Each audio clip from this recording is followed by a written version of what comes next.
Lionel Richie was in the middle of performing one of his most iconic songs when he simply stopped.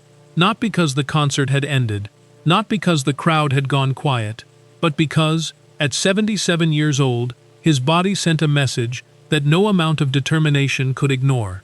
For a man who had spent nearly 6 decades refusing to slow down, that single moment on a Minnesota stage in June 2026 stopped the world.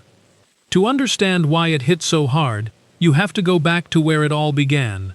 Tuskegee, Alabama, 1949.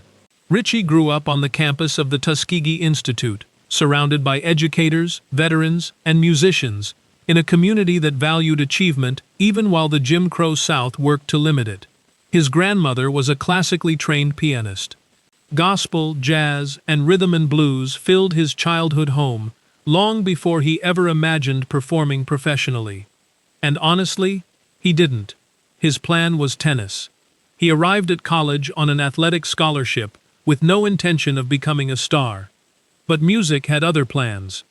He joined a campus group that eventually became the Commodores, playing saxophone at fraternity parties and small local events. Then something quietly shifted. He started writing songs, melodies that felt warm, immediate, and emotionally honest, and people noticed. What began as a college hobby slowly became the foundation of one of the most successful careers in modern music. The Commodores signed with Motown Records in 1972, and through the mid-70s, Richie's ballads transformed them from a respected funk band into a global phenomenon. Easy, 3 Times a Lady, Still, these weren't just hits, they were the soundtrack to people's most personal moments. By the early 80s, it was clear his talent had outgrown any single group, and after recording the massive duet Endless Love with Diana Ross, he launched a solo career that removed any remaining doubt. What followed was extraordinary. Can't Slow Down spent nearly 2 years on the charts, sold over 20 million copies, and won the Grammy for Album of the Year. Hello became one of the most recognizable songs on the planet. And in January 1985, he and Michael Jackson co-wrote We Are the World, a charity single that raised over $63 million for famine relief in Africa. At the peak of his fame, Richie was thinking about the world beyond the stage. But success extracted a real price. 2 marriages ended. Years of relentless touring kept him distant from family. In the 90s, he began losing his voice, a slow, frightening decline that led to 4 separate throat surgeries before doctors finally identified the real cause. Severe acid reflux that had been silently damaging his vocal cords for years. Once properly treated, he rebuilt his voice one performance at a time.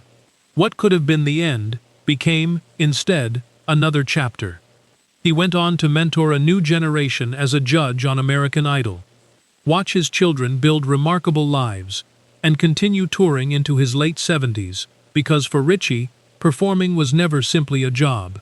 It was the one constant that had carried him through loss, illness, and heartbreak, through the deaths of close friends like Michael Jackson, Kenny Rogers, and Tina Turner, without ever breaking his spirit.